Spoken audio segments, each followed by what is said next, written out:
What's up, everybody? Brett Mix for a quick Smackdown preview for the show on Groundhog Day, February the 2nd, 2024.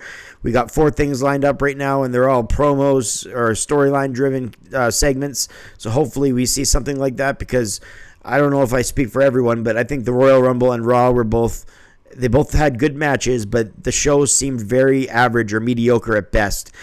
I know some people have called them shitty shows, but I'm not going to go that far. I think they were just average at best.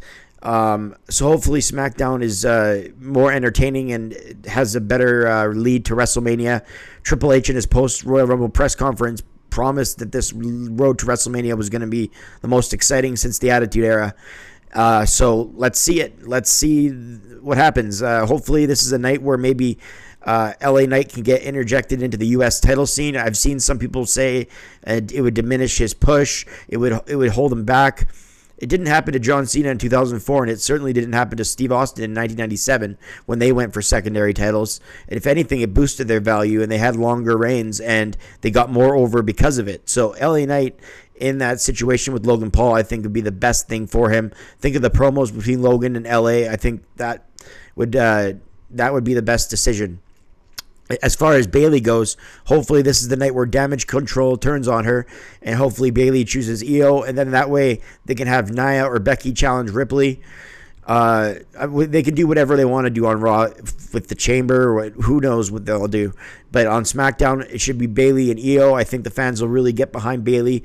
Don't have her change her character. Still instead of calling the fans idiots, have her say that to her opponents. Continue to say that to her opponents. I think she already does. So those are the 2 things I hope come to fruition tonight with LA Knight, Logan Paul, and Bayley and Io Sky.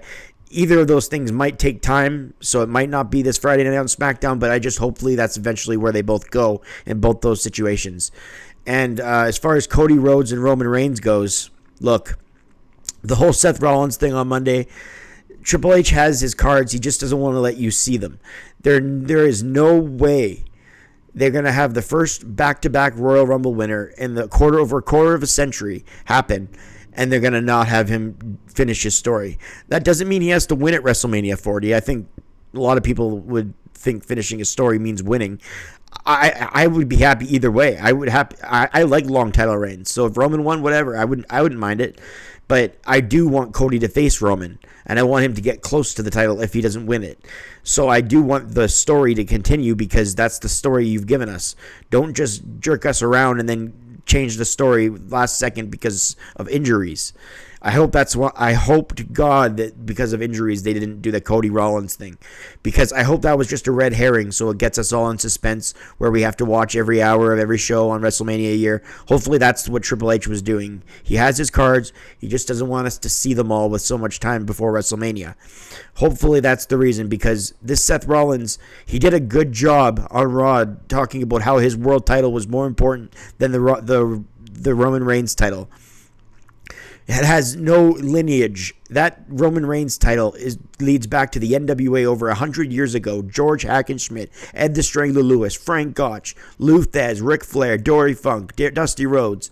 And then you go into the WWF title lineage between Bruno Sammartino and Bob Backlund and Morales and Graham and everybody. Austin, Rock, Cena, Taker, Shawn, Brett. Do I have to keep going? It has everybody. That Roman Reigns belt. Don't worry about how many days he's held it. It has the lineage. It's the most important title for a reason. So Rollins can talk about his consolation prize as being the more important title, or the working man's title, just because for the last year he's defended it in house shows and against the likes of Drew McIntyre and Sami Zayn. It doesn't make it more important. Doesn't even put it in the same league. So that better have been a red herring. That better have been just Triple H not showing all his cards. Because if that's the decision they're going to make, Triple H should be removed from head of creative, active immediately, if they don't finish the story now that they've decided to have Cody win the Rumble. That's the way. That's the story, and that's the way it goes. I think Heyman and Reigns will probably interrupt Cody during his promo on SmackDown. Whether they decide to make that a match official on SmackDown, I don't know.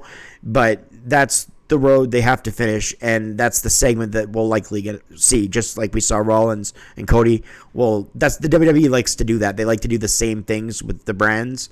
So we'll see Heyman and Roman interrupt Cody.